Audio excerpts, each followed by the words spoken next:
2025년 한국에 대한 놀라운 예언이 미국에서 전해졌습니다. 이 계시는 어느 날 갑자기 내려온 것이 아니라 수십 년간 신의 계시를 받아온 한 목사의 조용한 기도 속에서 시작되었습니다. 조셉 마커스라는 이름의 이 목사는 미국 중부의 작은 도시에서 오랜 시간 목회를 이어온 인물로 지역사회에서는 영적인 통찰력으로 알려져 있었고 과거에도 몇 차례 실현된 예언을 통해 신뢰를 얻어온 인물이었습니다. 그는 자신이 받은 계시의 내용을 대중 앞에 자주 나서서 이야기하는 사람이 아니었습니다.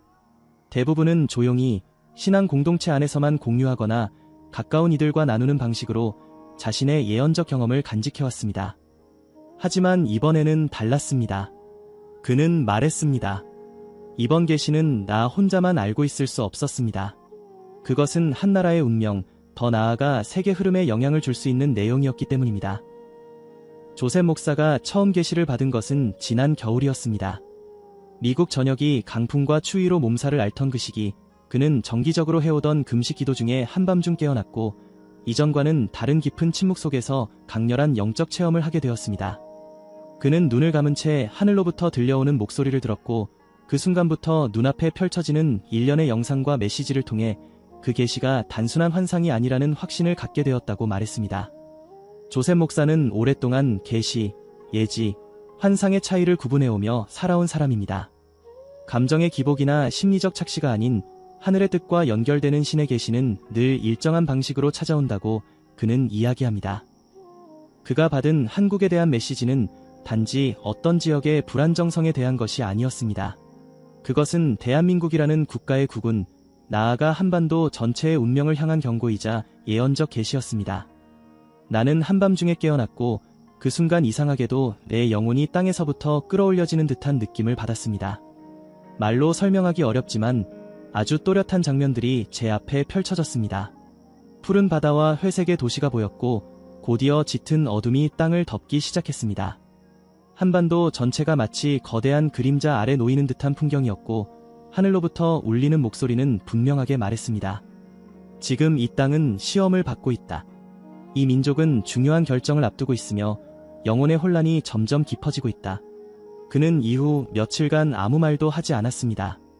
이런 강력한 계시를 받은 것은 생애 두 번째였고 첫 번째는 2001년 9월 초에 받은 계시였다고 그는 회상합니다. 그때 그는 거대한 연기와 붕괴되는 건물을 보는 환상을 보았고 며칠 후 실제로 미국에서 큰 사건이 벌어졌습니다. 당시에는 그의 말을 믿지 않던 사람들도 있었지만 시간이 흐른 뒤 그의 말은 지역사회 안에서 놀라운 적중이라 불리게 되었고 이후 그는 조용히 그러나 꾸준히 예언의 메시지를 전하는 사람이 되었습니다. 그가 늘 말하는 것은 이 한 가지였습니다. 예언은 공포를 주기 위해 존재하는 것이 아니라 대비할 기회를 주기 위해 존재한다. 이번 한국에 대한 계시를 받고 조셉 목사는 그 어느 때보다도 무거운 책임감을 느끼게 되었다고 고백했습니다. 그는 자신의 예지력이나 영적 능력을 자랑하지 않으며 오히려 신의 메시지를 전하는 하나님의 사람으로서 자신이 어떤 역할을 해야 할지를 더 중요하게 여긴다고 말합니다. 그는 이야기하기 시작했습니다. 이 메시지는 한국에 사는 모든 사람들에게 전해져야 합니다. 그것은 두려움을 전하는 소식이 아니라 하늘의 뜻을 알리는 영적 메시지입니다.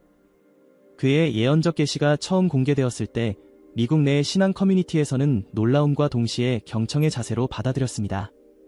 몇몇 교회에서는 이 메시지를 함께 나누며 기도회를 열기도 했습니다. 조셉 목사는 대한민국이라는 나라의 중요성을 반복해서 언급했습니다. 그는 그것이 단지 경제적, 군사적 위치 때문만은 아니라고 강조했습니다. 그의 말에 따르면 한반도는 세계적으로 영적인 전환점이 놓인 곳이며 다가올 미래의 흐름에서 결정적 의미를 지닌 지역이라는 것이었습니다. 그리고 마침내 그는 예언의 내용을 꺼냈습니다. 예언적 계시는 짧고 단순한 한마디가 아니라 수많은 상징과 이미지로 이루어진 복합적인 메시지였고 그것을 하나하나 해석하는 일은 신중함이 필요했습니다. 그는 서두르지 않았습니다. 한 문장 한 문장을 신중히 꺼내며 하느님께서 전한 말씀이자 이 시대에 꼭 필요한 진실을 전하기 시작했습니다. 조셉 마커스 목사는 깊은 침묵 끝에 예언의 내용을 직접 전하기 시작했습니다. 나는 보았습니다. 짙은 안개와도 같은 어둠이 동쪽으로부터 서서히 번져가는 모습을. 그 어둠은 단숨에 퍼지는 것이 아니라 천천히, 그러나 멈추지 않고 땅 위를 뒤덮고 있었습니다. 그리고 그 중심에는 한 나라가 있었습니다. 바로 한국. 이 나라는 지금 보이지 않는 기운에 휩싸이고 있었고 그 기운은 점점 사람들의 마음속으로 스며들며 분열과 불안을 퍼뜨리고 있었습니다. 나는 하늘로부터 분명한 음성을 들었습니다. 이 나라는 시험을 받고 있다. 그리고 아직 해답은 나오지 않았다. 그 말은 단호했고 동시에 깊은 슬픔이 담겨 있었습니다. 나는 다시 눈을 들었습니다. 그 순간 한반도 지도가 내 앞에 펼쳐졌고 그 위에 검붉은 선이 지나가는 것을 보았습니다. 그 선은 북에서 남으로 또 동에서 서로 천천히 이동했고 그 선이 지나갈 때마다 땅이 울렸습니다. 그것은 단순한 지각의 움직임이 아니라 어떤 영적인 균열이었습니다. 한국이라는 나라는 지금 그 내부에서부터 금이 가고 있으며 그 틈은 점점 벌어지고 있습니다. 사람들은 그 사실을 느끼지 못하지만 이 흐름은 조용히 그러나 분명히 진행 중입니다. 하늘의 음성은 다시 이렇게 말했습니다. 이 민족은 선택받은 민족이지만 선택에는 책임이 따른다. 지금은 결정을 내려야 할 시기다. 나는 이어서 한 장면을 보았습니다. 수많은 사람들이 한 방향도 없이 걷고 있었습니다. 모두가 바쁘게 움직이고 있었지만 그 누구도 목적지를 모르고 있었습니다. 도시의 중심에 거대한 탑이 있었고 그 탑은 점점 기울고 있었습니다. 그것은 나라의 중심을 상징했고 그 탑 아래엔 수많은 갈등과 논쟁이 얽혀 있었습니다. 나는 하느님께 물었습니다. 무엇이 필요한 것입니까? 그때 들려온 대답은 한 단어였습니다. 지도자. 그리고 그 말씀은 이어졌습니다. 이 땅은 새로운 지도자를 필요로 하고 있다. 그는 말뿐인 자가 아니며 사람을 향해 울리는 나팔의 소리와 같은 존재가 될 것이다. 나는 다시 물었습니다. 그는 어디서 옵니까? 하늘의 음성은 명확하지 않았습니다. 그는 기존의 길에서 오지 않는다. 그를 기존의 틀 속에서 찾으려 하지 마라. 그는 준비된 자이며 지금 이 땅 어딘가에서 침묵 속에 기다리고 있다. 이 지도자는 사람들의 입에 오르내리는 유명인이 아닐 수도 있으며 정치적인 인물이 아닐 수도 있다. 그러나 그가 움직이기 시작하면 한반도 전체의 공기가 바뀌고 혼란 속에서 방향을 찾게 될 것이다. 나는 그 말씀의 무게를 느꼈습니다. 그것은 경고였고 동시에 소망이 담긴 계시였습니다. 하지만 나는 또 다른 장면을 보았습니다. 만일 그 지도자가 나타나지 않을 경우 이 땅에 닥칠 수 있는 일들에 대한 경고였습니다. 회색빛 하늘 아래에서 수많은 사람들이 절망 속에 서 있었고 도시 곳곳에는 분열과 혼란이 퍼지고 있었습니다. 갈등은 더 이상 숨겨지지 않았고 마른 흉기가 되었으며 사람들의 눈에는 두려움이 자리 잡고 있었습니다. 하늘은 조용했지만 그 침묵은 응답 없는 고요가 아니라 이미 한계를 넘어선 경고의 침묵이었습니다. 음성은 다시 말했습니다. 이 땅은 선택받은 땅이다. 하지만 방향을 잃는다면 구구는 꺾일 것이다. 그 누구도 이 경고를 가볍게 여겨서는 안 된다. 나는 이 말씀이 대한민국 국민 개개인을 향한 것이며 동시에 이 나라 전체에 전하는 메시지임을 느꼈습니다. 그러나 마지막으로 나는 희망의 장면을 보았습니다. 구름이 걷히고 하늘에서 빛이 내려오기 시작했습니다. 그 빛은 처음에는 작았지만 점점 커지더니 한 사람이 그 빛 아래 서 있었습니다. 그는 특별한 옷을 입지 않았고 많은 말도 하지 않았습니다. 그러나 그의 존재 자체가 메시지였습니다. 그는 진실을 전하는 자였고 그의 입에서는 이 한마디가 흘러나왔습니다. 하늘의 뜻은 여전히 이 땅을 향하고 있다. 그리고 그 말이 퍼지자 사람들의 눈빛이 바뀌고 땅의 공기가 달라졌습니다. 나는 그 모습을 보며 하느님의 마지막 말씀을 들었습니다. 이 땅은 아직 끝나지 않았다. 나는 이 나라를 포기하지 않는다. 준비된 자가 일어나면 이 땅은 다시 일어날 것이다. 하지만 그 전까지는 너희 모두가 깨어 있어야 한다. 조셉 마커스 목사는 이 메시지를 전하며 목소리를 낮췄습니다. 그는 자신이 본 이 장면들이 단순한 상상이 아니며 과거에도 그가 본 것들이 실제로 실현된 예언이 되어왔음을 조용히 상기시켰습니다. 그는 이 계시가 한국이라는 나라만을 위한 것이 아니라고 말했습니다. 대한민국은 지금 세계의 흐름 속에서 결정적인 역할을 맡고 있으며 이 시기는 단순한 과도기가 아니라 국운 변화의 문턱에 서 있는 시기라는 것입니다. 그는 이 말을 덧붙였습니다. 나는 이 말씀이 단순한 경고가 아니기를 바랍니다. 예언의 말이 사람들의 마음속에 울림이 되어 행동과 준비로 이어지기를 바랍니다. 하늘은 늘 기회를 주지만 응답이 없을 땐 침묵하십니다.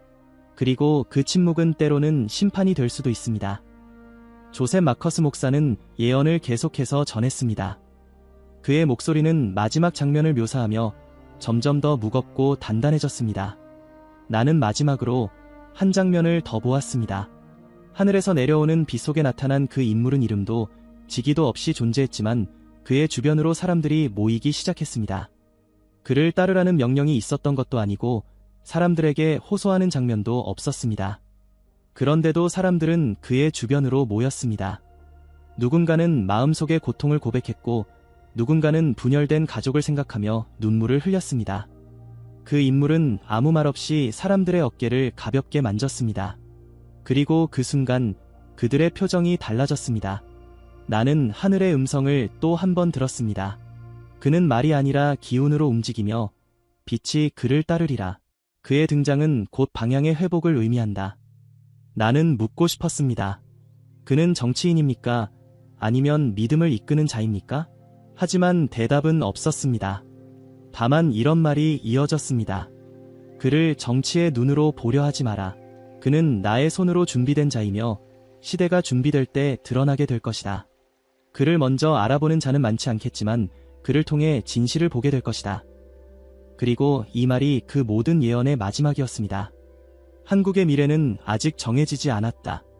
그러나 응답은 기다리고 있다. 깨어있는 자만이 그 징조를 보게 될 것이다. 조셉 목사는 마지막 장면에서 눈을 감았고 오랜 침묵이 이어졌습니다. 그리고 카메라를 향해 고개를 들며 말했습니다. 이 모든 장면은 나에게 던져진 것이 아니라 한국 땅에 살아가는 모든 사람들을 향해 보내진 것입니다. 하늘은 움직이고 있으며 이 민족은 지금 중요한 선택 앞에 서 있습니다. 이것은 공포를 위한 이야기가 아닙니다. 계시는 두려움을 심기 위함이 아니라 준비와 깨어있음을 위한 것입니다. 이 예언은 곧 미국의 교계는 물론 한국 이민자 공동체를 중심으로 빠르게 확산되었습니다. 많은 이들은 과거 예언의 재조명이라는 표현을 떠올리며 조셉 목사가 전한 메시지에 귀를 기울였습니다. 그리고 자연스럽게 사람들은 질문을 던지기 시작했습니다. 그 지도자는 누구인가? 그는 어디서 나타날 것인가? 조셉 목사는 그 질문에 대해 한 가지도 확실한 대답을 하지 않았습니다. 그는 단호하게 말했습니다. 나는 그가 누구인지를 보지 않았습니다. 나는 그가 등장하는 때와 배경을 보았을 뿐입니다. 그는 지금 준비되고 있을 뿐입니다. 그 말은 많은 이들의 상상력을 자극했습니다. 어떤 이들은 그 지도자가 정치 지도자일 것으로 보았고 또 어떤 이들은 영적인 구원자일 가능성을 이야기했습니다. 일부는 사회적 영향력이 큰 인물들, 또 다른 일부는 이름조차 알려지지 않은 숨은 인물일 가능성을 언급했습니다. 역사를 돌아보면 선택받은 자는 언제나 예상치 못한 순간 예상 밖의 인물로 등장하곤 했습니다. 조선 말기 나라가 혼란에 빠졌을 때도 민중이 의지한 것은 정치 지도자보다도 진실을 외치는 목소리였고 분열된 시대의 사람들을 하나로 모은 이는 무력보다는 말과 행동으로 신뢰를 쌓은 이들이었습니다. 조셉 목사의 예언에서도 마찬가지였습니다. 그는 기존의 틀을 벗어난 존재, 하늘이 준비한 하나님의 사람, 그리고 말이 아니라 영혼의 길을 여는 자라는 표현을 반복했습니다. 이 지도자가 대통령일 수도 있습니다. 하지만 그가 굳이 선출된 자여야만 하는 법은 없습니다. 그는 시대의 흐름 속에서 등장하여 어떤 방식으로든 사람들의 중심을 잡고 갈등의 방향을 바꾸는 역할을 맡게 될 것입니다. 이 말은 한국 사회의 깊은 이면을 돌아보게 합니다. 지금 우리는 수많은 목소리 속에서 길을 잃고 있습니다. 너무 많은 정보, 너무 빠른 변화, 그리고 서로에 대한 불신이 이 사회의 근간을 흔들고 있습니다. 조셉 목사의 예언은 바로 그 지점에서 시작된 것입니다. 그는 위기의 본질은 외부에 있는 것이 아니라 마음속 중심이 사라진 데서 비롯된다고 말했습니다. 새로운 지도자의 등장은 단지 제도를 바꾸는 일이 아닙니다. 그것은 국군의 방향이 바뀌는 징조, 그리고 대한민국이라는 나라가 다음 단계로 나아갈 수 있는 전환점의 신호입니다. 이러한 예언의 말은 단순한 상징이 아니라 실제로 일어날 수 있는 변화의 흐름으로 해석될 필요가 있습니다. 많은 이들이 조셉 목사의 메시지를 듣고 한 가지 공통적인 감정을 느꼈다고 합니다. 그것은 두려움이 아니라 깨어 있어야 한다는 경각심이었습니다. 예언이 진실이라면 우리는 그것을 무시할 수 없습니다. 예언의 정확도가 높았던 과거의 사례들을 떠올려 본다면 이번 예언 또한 그냥 지나칠 수 없는 경고일 가능성이 높습니다. 그리고 지금 한국은 그 어느 때보다 중요한 시기를 지나고 있습니다. 2025년이라는 해는 단지 새로운 해가 아니라 조셉 목사의 표현을 빌리자면 운명의 해입니다. 이 시기를 어떻게 통과하느냐에 따라 한반도의 구구는 상승할 수도 흔들릴 수도 있습니다. 새로운 지도자의 등장은 곧 한국이 새로운 길로 나아갈 수 있는 전환점이 될 수 있는 기회입니다. 그렇기에 지금은 누가 등장하는가 보다 어떤 마음으로 우리는 그 등장을 준비하느냐가 더 중요해지는 시점입니다. 2025년 미국의 영적 지도자 조셉 마커스 목사는 한국에 대한 예언적 계시를 받았습니다. 그는 하느님으로부터 분명히 들었다고 말합니다. 한국은 지금 운명의 해를 맞고 있으며 새로운 지도자가 나타나지 않으면 국운이 흔들릴 수 있다. 이 예언의 말은 단지 경고가 아니라 준비를 위한 하늘의 뜻이었습니다. 조셉 목사는 이 계시가 단순한 미래 예측이 아니라 한반도 전체를 향한 영적 메시지이자 세계 질서의 전환점임을 강조합니다. 한국은 지금 변화의 시대 한가운데 있으며 이 변화는 전 세계적인 흐름과 맞닿아 있습니다. 그는 미국 역시 이 흐름에 응답해야 하며 한국을 향한 영적 책임을 다해야 한다고 말합니다. 하늘은 말했습니다. 한국을 도우라. 그 길은 곧 너희의 회복이 될 것이다. 이 예언자는 지금 이 시기를 깨어 준비해야 할 때라고 전합니다. 계시는 깨어있는 자에게 응답하며 그 응답은 새로운 시대의 문을 여는 열쇠가 될 것입니다.